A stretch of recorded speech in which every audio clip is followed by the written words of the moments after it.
Halo sahabat setia, bertemu kembali bersama saya Bang Jul di Setarwan TV.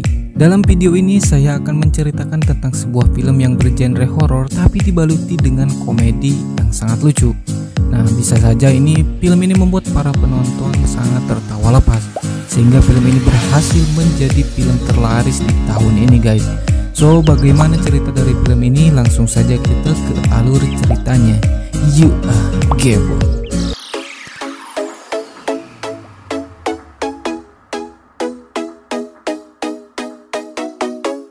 Film dimulai dengan menampilkan sebuah keramaian pasar malam Rawarengo. Terlihat ada seorang lelaki bernama Jongki. Ia adalah pengelola pasar malam itu. Saat itu Jongki sedang patroli keadaan pengunjung yang sangat ramai. Kemudian dia menemui pengelola wahana lempar bola. Saat itu ada seorang karyawan wahana bernama Oki. Dia merupakan seorang mantan narapidana akibat mengkonsumsi obat terlarang. Kini dia baru saja bebas dari penjara dan langsung bekerja di wahana ini. Anak baru itu, Zul? Ya bang, baru 2 hari dia bang. Kemudian ada salah satu pengunjung yang bernama Gi yang sedang melempar bola. Si Gi ini sangat mahir dalam permainan lempar bola ini. Bahkan dia sudah 5 kali berhasil melempar bola tepat sasaran, yang membuat si Oki terus-menerus terjebur. Saat itu Oki dengan kondisi yang tidak fit, dia meminta kepada si G untuk berhenti melempar bolanya. Tapi di sini G yang masih asik bermain tidak mendengarkan keluhan Oki dan terus saja menikmati permainannya. Dengan kejadian ini tentu saja membuat si Oki sangat geram. Lalu Oki memukul dengan sangat keras dan beruntungnya saat itu Jongki dan Bedul segera melerai mereka. Dan dengan kejadian ini pemilik wahana bernama Bedul memecat Oki. Kasih kerja malah kayak gini kau. Pulang aja lah kau. Singkat cerita, Oki pun menemui 3 sahabatnya yaitu Boris, Bene, dan juga Jegel yang bekerja di wahana rumah hantu. Oki meminta tolong kepada Boris dan Bene agar menerinya sebagai kru di wahana rumah hantu itu. Namun karena wahana rumah hantu ini lagi sepi dan diambang kehancuran, Oki pun ditolak. Gak bisa Ki. Boris dan Bene bercerita kepada Oki bahwa saat ini mereka juga sedang kesulitan dan membutuhkan banyak uang. Boris mengatakan kalau dia ingin bisa masuk tes ke TNI dan harus mengadakan uang 10 juta untuk membayar calo biar bisa masuk TNI. Sementara Bene harus mengumpulkan uang untuk biaya resepsi pernikahannya, karena dia dituntut oleh calon mertuanya untuk menyelenggarakan pesta resepsi pernikahan secara besar-besaran sesuai dengan adat Batak. Dan itu membutuhkan uang yang sangat banyak, dan jika tidak sanggup maka pacar Bene akan dilamar oleh anak orang kaya. Di tengah perbicaraan itu Jegel pun datang. Oki sangat takjub melihat penampilan Jegel sangat alim dan baru saja pulang dari masjid. Padahal faktanya dia sengaja lebih banyak menghabiskan waktunya di masjid untuk menghindari para preman yang menagih hutang kepadanya. Ya, bisa dikatakan kalau masjid ini adalah tempat persembunyian yang aman bagi Jegel. Mama. Abang. Tak lama setelah itu muncullah seorang perempuan bernama Marlina. Dia bekerja di rumah hantu ini menjadi penjaga tiket di depan. Dia memberitahukan kepada mereka semua kalau di luar sudah ada pengunjung yang akan datang. Dan dengan penuh tergesa-gesa Boris dan kawan-kawan mulai beraksi di wahana rumah hantu itu. Di sini Boris berperan menjadi kuntilanak dan Jegel menjadi pocong, sementara Bene menjadi suster ngesot. Adegan lucu pun terjadi. Para pengunjung yang datang bukannya takut, tapi mereka malah merosting 3 hantu itu. Tapi tanpa disengaja mereka dibuat ketakutan setelah melihat kepala Oki yang muncul di bilik secara tiba-tiba. Apaan sih? Kunti, Mbak Kunti. Ini doang mah kita ngiranya lu Batistuta. Pocong nih, pocong kan? Iya bang. Lagian pocong pakai sendal. Tahu lu mau kemana? Telat. Lagian kenapa ngesot? Kaki pengkor bang. Dan ternyata itulah penyebab rumah hantu mereka sepi pengunjung. Selain hantu-hantunya yang tidak seram, properti di wahana ini juga jauh dari kata menyeramkan. Namun saat mereka kebingungan dengan masa depan rumah hantu ini, kemudian Oki mengutarakan idenya kepada 3 sahabatnya itu, bahwa mereka perlu melakukan perubahan untuk mendekor ulang dan merenovasi rumah hantunya. Sebenarnya di sini mereka juga sangat mau dan sudah terfikirkan masalah ini, tetapi sayangnya mereka tidak memiliki modal yang cukup untuk memulainya. Namun setelah itu Oki pulang ke rumahnya. Lihat ibunya Oki sedang sakit parah. Oki dan adiknya tidak memiliki uang sepeser pun, bahkan mereka tidak mampu untuk membeli obat ibunya. Dengan sangat pasrah, ibunya Oki meminta kepadanya untuk mempersiapkan makamnya sebelum dia mati. Sontak saja hal ini membuat Oki sangat sedih mendengar perkataan itu. Kemudian Oki pergi mengambil pakaian di lemari untuk menggantikan baju ibunya. Dan tanpa disengaja Oki melihat sertifikat tanah di sana. Dari situlah muncullah ide yang memang agak lain dari si Oki. Kembali ke rumah hantu, saat itu Mbak Jongki datang untuk menagih hutang sewa lapak kepada Boris dan kawan-kawan. Karena jika tidak membayar sampai akhir bulan, tempat ini akan diganti dengan lapak yang lain. Saat sedang bernegosiasi, muncullah Oki untuk meyakinkan Bang Jongki bahwa mereka siap akan membayar tunggakan sewanya. Dan dengan penuh kecemasan, di sini tiba-tiba Oki menawarkan sertifikat rumah milik ibunya untuk digadaikan, dan uangnya akan dipakai untuk renovasi rumah hantu ini. Awalnya 3 orang ini menolak karena menganggap Oki ini sudah keterlaluan jauh, tapi faktanya mereka juga setuju dengan ide itu. Simpulan. Proses Ben. Kemudian Oki kembali ke rumah untuk meminta tanda tangan si ibu agar bisa disetujui untuk digadaikan. Terlihat sang adik sedang menyuapi ibunya makan, sehingga membuat Oki ini kebingungan untuk berbicara dengan si ibu. Dan dengan modal nekat, si Oki menyuruh sang adik untuk pergi membelikan kerupuk ke warung yang jauh. Nah, di saat adiknya pergi, disitulah dia beraksi. Si Oki menyuruh ibunya untuk menandatangani surat kuasa dengan alasan surat ini adalah surat untuk menebus obat. Awalnya si ibu curiga dan tidak percaya. Namun saat dia ingin membaca isi surat tersebut, ibunya menyuruh Oki untuk mengambil kacamata miliknya karena dia tidak bisa melihat dengan jelas tanpa kacamata. Tapi lagi dan lagi di sini si Oki malah sengaja menyembunyikan kacamatanya, dan dengan terpaksa si ibu pun menandatanganinya. Singkat cerita, Oki sudah berhasil menggadaikan rumahnya, dan kemudian Oki dan kawan-kawan mulai bergerak untuk merenovasi wahana rumah hantunya itu. Saat malam hari, terlihat seorang pria yang sudah berumur dan bernama Basuki sedang janjian bersama selingkuhannya yang bernama Intan di pasar malam. Mereka sedang pacaran sembari menikmati wahana permainan. Namun tak disangka istri si Basuki ini mendadak muncul di area pasar malam tersebut. Tentu saja hal ini membuat Basuki dan Intan sangat panik. Kemudian Intan menyuruh Basuki untuk bersembunyi di rumah hantu dan berjanji akan kembali bertemu di tempat ini. Mereka pun berpencar. Kemudian Pak Basuki pun dengan terpaksa mencoba masuk ke rumah hantu itu. Namun sayangnya saat membeli tiket kepada Marlina, obatnya malah terjatuh. Pak Basuki ini memiliki riwayat jantung, jadi sangat beresiko jika ia terjebak oleh rasa kaget. Namun sayangnya di sini Pak Basuki tidak menyadarinya dan dia pun langsung masuk ke dalam wahana rumah hantu itu. Kini suasana ruangan yang mencekam menghantui sekitaran rumah hantu membuat Pak Basuki ketakutan bukan main. Dengan suasana yang tegang dan menakutkan di dalam ruangan ini, saat Oki dan kawan-kawan mulai beraksi untuk menjalankan perannya, hal yang tidak diinginkan pun terjadi. Aksi mereka itu membuat Pak Basuki shock berat dan mengalami serangan jantung sampai akhirnya ia pun tewas langsung di tempat. Dengan rasa paniknya bukan main, setelah mengetahui Pak Basuki telah tewas, kemudian Oki meminta Jegel untuk segera menutup rumah hantunya lebih awal. Kemudian Jegel bergegas pergi menemui Marlina untuk menyuruhnya pulang dulu karena rumah hantu akan tutup. Marlina yang kaget melihat Jegel yang masih menggunakan kostum pocongnya sontak saja langsung menghajarnya.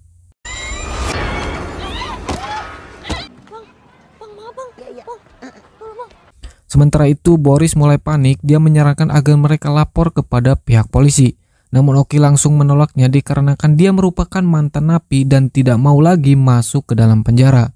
Di sini Jegel mempunyai ide yang agak lain coy. Dia menyarankan untuk mengubur mayat Pak Basuki di wahana rumah hantu ini. Dirasa tidak ada pilihan lain, mereka pun terpaksa bersama-sama mengubur mayat Pak Basuki di wahana rumah hantu. Hah? Mau kubur di sini?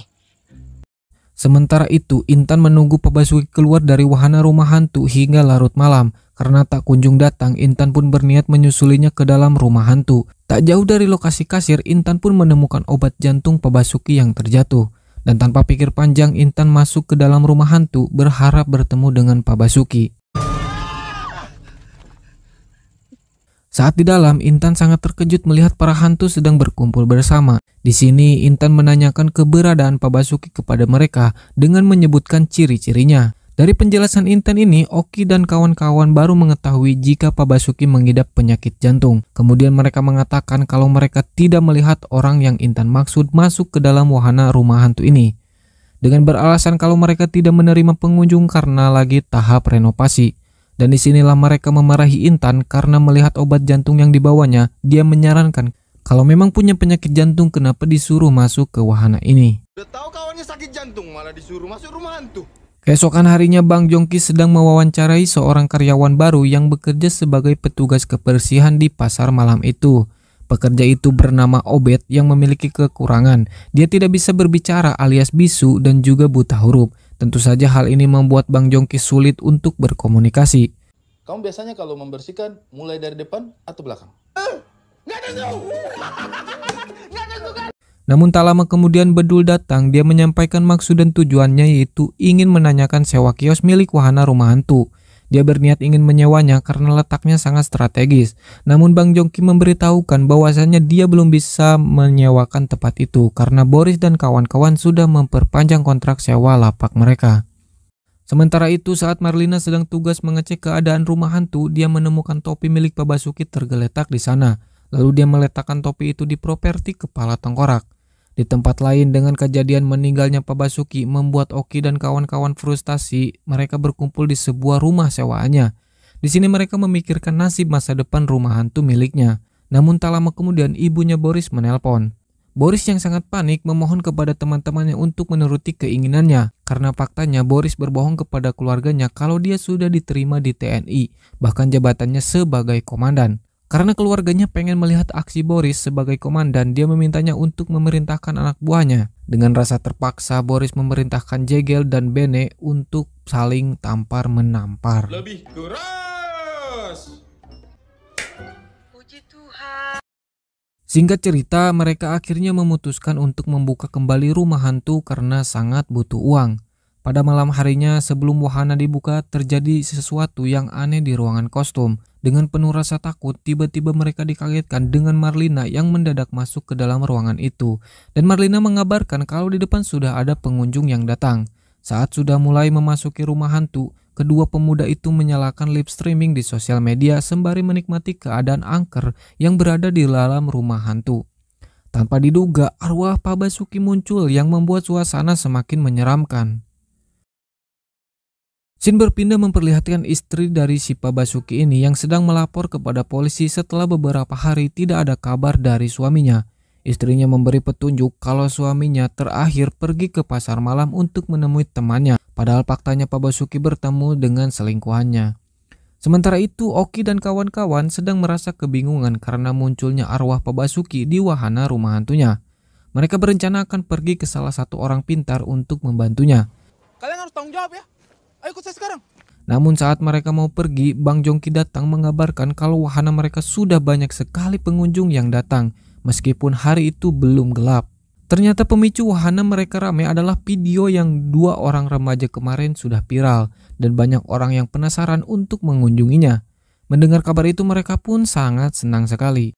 Sebelum mereka beraksi, Oki dan kawan-kawan mulai mencari keberadaan arwah Pak Basuki supaya suasananya wahananya angker kembali. Berbagai cara mereka lakukan agar arwah Pak Basuki ini muncul. Akhirnya mereka memiliki ide yang agak lain. Mereka meminta Jegel untuk pipis di kuburan Pak Basuki. Dan benar saja, dengan ide gila itu benar-benar membuat arwah Pak Basuki marah dan membuat suasana rumah hantu kembali menjadi sangat angker. Dan hal ini membuat para pengunjung semakin ramai sekali. Mereka terus-menerus melakukan ritual yang agak lain itu untuk membangkitkan mayat Pak Basuki. Dan tentu saja hal ini membuat mereka mendapatkan penghasilan yang sangat banyak. Bahkan Bene pun mampu membayar sewa gedung untuk acara nikahannya. Sedangkan Jegel berhasil membayar hutang-hutangnya kepada si para rentenir. Disusul dengan Boris yang mampu membayar uang sogokan agar dirinya menjadi anggota TNI. Sementara itu, Oki berhasil menebus kembali sertifikat rumah milik ibunya. Sekaligus dia juga berhasil membeli tanah kuburan untuk makam ibunya. Dan akhirnya kehidupan 4 sekawan itu berubah drastis dengan bermodalkan pipis di kuburan yang menyebabkan mereka menghasilkan banyak uang. Totongmu, rezekiku. Dengan beredarnya video viral terkait wahana rumah hantu itu sampai pula ke Intan yang masih kebingungan atas hilangnya Pak Basuki. Fakta lain mengatakan kalau Pak Basuki adalah seorang anggota dewan dari Partai Bergerigi, sehingga kehilangannya menjadi sebuah misteri dan heboh di media sosial. Begitupun dengan Oki dan kawan-kawan, mereka sangat ketakutan dengan berita Pak Basuki yang sedang ramai di TV. Saat itu Intan melihat video di TikTok tentang wahana rumah hantu yang sedang viral itu. Di sini dia tidak sengaja melihat topi milik Pak Basuki berada di wahana rumah hantu itu. Saat malam hari terlihat ada beberapa anggota polisi yang akan memasuki wahana rumah hantu. Oki dan kawan-kawan mengira kehadirannya para polisi itu untuk mengusut hilangnya Pak Basuki. Jegel segera melakukan ritual buang air kecil di kuburan seperti biasanya. Namun pipisnya kali ini tidak keluar karena perasaan Jegel saat itu sedang gelisah. Alhasil aksi mereka semua pun tidak bisa membuat para polisi ketakutan. Dan dengan kejadian ini para polisi itu sangat kecewa karena aksi mereka tidaklah seram sama sekali. Ternyata para polisi itu hanya ingin membuktikan keangkeran dari rumah hantu yang tengah viral di sosial media. Tentang rumah hantunya viral, kalian jadi kerjanya males-malesan. Ya, sebenarnya kami lagi kurang fit. Setelah itu, salah satu polisi itu yang bernama Tohar menghampiri Marlina untuk memberi masukan kalau wahana rumah hantunya itu sangat bau pesing dan sayang kalau rumah hantu sepiral itu ada hal jorok di dalamnya. Di balik obrolannya itu terlihat kedua orang ini saling jatuh cinta pada pandangan pertama. Iya Pak, saya juga sayang. Pergi duluan ya, Dek Marlina. Kembali keempat sekawan yang sedang menghitung duit, tiba-tiba Intan datang melabrak mereka semua. Intan menduga bahwa Pak Basuki mati di wahana itu karena terkena serangan jantung setelah ditakut-takuti oleh mereka semua. Awalnya empat sekawan itu tidak mengaku dan malah balik memarahi Intan karena telah menyuruh Basuki masuk ke wahana ini. Kemudian Intan menunjukkan kalau topi milik Pak Basuki tertinggal di wahana ini. Lah, nggak mungkin masuk sini kami nyanyiin lagu selamat ulang tahun. Sumpah kami nggak ada bunuh dia ya. Otak, udah tahu dia ada sakit jantung, kau suruh masuk sini. Setelah mendengarkan fakta yang sebenarnya, Intan pun menangis di depan kuburan Pak Basuki karena dia merasa bersalah atas kematiannya. Sebenarnya Intan hanya ingin hidup dengan bebas tanpa rasa bersalah. Dia pun tidak akan melaporkan wahana rumah hantu ini dan ia berniat akan pulang kampung karena takut terseret kasus kematiannya Pak Basuki. Di balik itu semua, Oki dan kawan-kawan pun memberikan uang penghasilan mereka kepada Intan sebagai uang tutup mulut ataupun uang ongkos pulang kampung dan menyuruhnya untuk pergi jauh. Mbak pergi yang jauh dari kota ini. Namun di tengah pembicaraan itu tanpa disadari oleh mereka kalau si Obed sedang menguping pembicaraan mereka dari luar dan sudah mengetahui semuanya tentang kematian Pak Basuki. Keesokan harinya Oki dan yang lainnya menemui Bang Jongki untuk membicarakan kinerja si Obed yang kurang satset. Di waktu yang sama si Obed pun datang, dia merasa ketakutan melihat empat orang itu. Saat mereka pergi, Obed meminta Bang Jongki agar menelpon polisi sebab Obed mengetahui kasus hilangnya Pak Basuki. Sementara itu di luar Oki dan kawan-kawan menguping pembicaraan mereka. Soal Pak Basuki. Ya sudah, kita Di tempat lain Marlina dan Pak Tohar sedang makan bersama.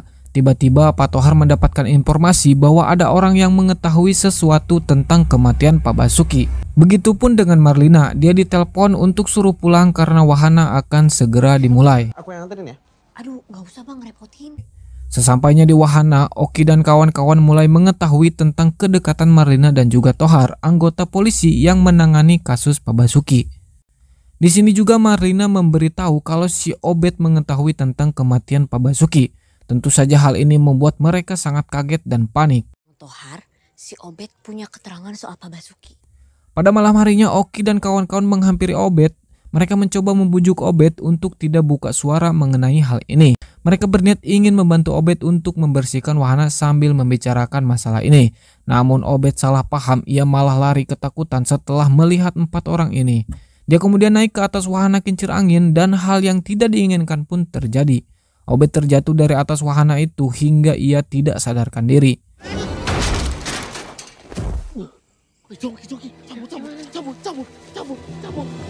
Bang Jongki yang melihat Obed sudah pingsan, dia bergegas membawanya ke rumah sakit. Pada keesokan harinya, para polisi datang ke rumah sakit dan membawa orang yang ahli bahasa isyarat untuk menanyakan kasus Pak Basuki kepada Obed. Namun sayangnya dengan kondisi Obed yang sangat parah tidak memungkinkan jika Obed memberikan kesaksian. Di sisi lain Oki dan kawan-kawan sedang ribut karena kecelakaan yang menimpa Obed. Dan pertengkaran hebat itu pun terjadi antara Oki dan juga Bene. Dengan ucapan Bene membuat perasaan Oki terluka dan dia pun pergi. Memang harusnya napi macam kau nggak usah keluar dari penjara. Kita berkawan, Ben. Setelah kejadian pertengkaran ini, Boris, Jegel, dan Bene sibuk memikirkan keadaan mayat Babasuki. Mereka memikirkan jalan keluar dari masalah ini. Di tengah kebingungan ini, Jegel memberikan saran yang memang agak lain. Dengan memberikan ide untuk memindahkan mayat Babasuki ke tempat pemakaman umum yang mana di sana sudah ada makamnya Mama si Oki yang sudah ia pesan. Dengan penuh banyak pertimbangan, mereka pun menyetujuinya. Kita pinjam makam Mama Oki. Tak lama setelah itu, Jegel mempertemukan Oki dan Bene untuk mendamaikannya. Setelah itu, Jegel memujuk Oki agar mau meminjamkan makam ibunya untuk sementara waktu. Tentu saja Oki langsung mengamuk, dia pun langsung menyeburkan Jegel ke dalam kolam. Kita pinjam makam mamamu. Udah, pergi demi mamamu. Namun Jegel dan yang lainnya tak pantang menyerah. Mereka terus memujuk Oki untuk memakai makam ibunya. Hingga akhirnya Oki pun luluh dan menyetujui usulan mereka. Sementara itu, ketika Intan akan kabur dari rumahnya, para polisi datang menemuinya. Dia terus menanyakan tentang nomor milik Intan yang menjadi bukti kalau dia yang mengajak Babasuki ketemu di pasar malam. Awalnya Intan mengelak dan tidak mengakui tuduhan para polisi kepadanya. Hingga akhirnya Pak Tohar menemukan bukti botol obat milik Babasuki yang berada di kamarnya Intan. Dan dengan semua bukti itu, polisi akan menangkap Intan. Saat malam hari, Oki dan kawan-kawan akan mengeksekusi untuk memindahkan mayat Babasuki keluar dari wahana. Akan tetapi mereka bingung bagaimana caranya supaya tetap aman dan tidak dicurigai oleh banyak orang. Di saat itu, lagi-lagi Jegel punya ide yang agak lain, yaitu dia memberi saran untuk memotong tubuh Babasuki supaya mudah membawanya. Tapi kali ini mereka tidak mau menerima ide dari Jegel tersebut. Kita potong kecil-kecil dulu mayatnya. Karena kau nggak terlalu susah. Udah gue tes. Singkat cerita, setelah pasar malam Rawasenggol tutup dan suasananya tampak sepi, mereka segera menggotong mayat Babasuki. Tanpa disengaja mereka bertemu dengan Bang Jongki. Saat itu Bang Jongki menanyakan kepada mereka tentang benda yang mereka bawa itu. Tanpa pikir panjang, Jegel menjawab kalau mereka akan memindahkan beberapa properti wahana yang sudah rusak. Dan salah satunya adalah boneka pocong-pocongan. Yang sebenarnya itu adalah mayat Babasuki. Itu kayaknya berat sekali tuh. Sini saya bantu aja. Iya bang, ini aslinya ringan kok. Iya, Bang. Akhirnya mereka berhasil membawa mayat Babasuki menggunakan truk besar. Namun masalah pun terjadi muncul. Untuk menuju pemakaman tanpa mereka sadari, ternyata di depan kuburan ada bangunan kantor polisi yang baru saja dibangun. Karena takut dicurigai, mereka berencana untuk menggunakan keahlian mereka, yaitu menakut-nakuti para polisi yang sedang menjaga.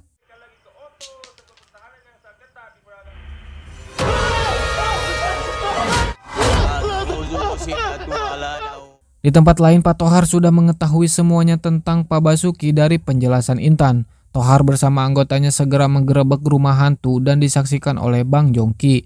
Di sini Tohar pun menemukan bekas kuburan Pak Basuki di dalam wahana rumah hantu itu. Kemudian Marlina yang kebetulan ada di sana tidak mengetahui kejadian ini. Dia bergegas pergi ke ruangan make up dan dia menemukan sebuah kertas yang ternyata itu adalah rencana Oki dan kawan-kawan rute jalur menuju ke tempat pemakaman umum. Lalu Marlina pun memberikan kertas petunjuk itu kepada Pak Tohar. Kembali ke Oki dan kawan-kawan yang sedang sibuk menggali kuburan, kabar duka pun datang. Oki mendapatkan kabar dari sang adik jika ibunya telah meninggal dunia. Dan di sini lengkap sudah penderitaan si Oki. Dengan kejadian ini seketika dia pun merasa hancur. Oki menangis terseduh-seduh setelah mendengar kabar duka tentang ibunya. Di sini Oki kemudian meminta teman-temannya untuk pergi karena dia yang akan menanggung semua kesalahan itu. Dengan kesetiaan dari para sahabat ini, mereka tidak akan rela meninggalkan Oki sendirian di sini. Mereka akan menanggung semua kesalahannya secara bersama-sama. Tidak lama setelah itu para polisi datang ke lokasi kuburan hingga akhirnya Oki dan kawan-kawan pun ditangkap atas tuduhan kelalaian yang menyebabkan menghilangnya nyawa seseorang. Dan mereka pun dijatuhi hukuman selama 2 tahun 4 bulan. 2 tahun 4 bulan. Singkat cerita, sebelum film ini berakhir setelah 2 tahun berlalu, mereka akhirnya keluar dari penjara. Terlihat adik si Oki datang menjemput abangnya. Begitu pula dengan ibunya Boris menjemput anaknya. Dikarenakan Boris gagal menjadi tentara, ibunya meminta Boris untuk daftar saja menjadi Satpol PP. Bahkan dia sudah membawakan formulirnya. Sementara Bene merasa bersedih karena dia tidak dijemput oleh kekasihnya. Ia pun merasa wajar karena mana ada wanita yang ingin menunggu penjahat sepertinya keluar dari penjara. Setelah itu Oki pergi ke makam ibunya dan juga teman-temannya pun ikut berziarah bersama Oki. Mereka bertiga berusaha menyemangati Oki agar tidak bersedih lagi. Namun di waktu yang sama pacar Bene pun akhirnya datang menghampirinya. Awalnya Bene salah paham, dia mengira jika pacarnya sudah menikah dengan pria kaya pilihan bapaknya. Namun faktanya pacarnya Bene setia menunggunya. Karena ia tahu Bene bukanlah seorang penjahat. Dan mengetahui hal itu, Bene pun kembali mengajak pacarnya untuk menikah. Namun di sini pacarnya memberi syarat agar hubungan mereka direstui oleh si bapaknya. Bene harus mengundang tamu sebanyak 3.000 undangan. Mendengar syarat itu, Bene pun seketika pingsan dan film pun berakhir. Jadi, kawin kita. Tamunya harus 3.000. Oke, mungkin saja alur cerita film kali ini dari saya. Kurang lebihnya saya mohon maaf. Jangan lupa like, komen, dan juga subscribe tentunya. Saya pamit undur diri. Terima kasih. You are Boy.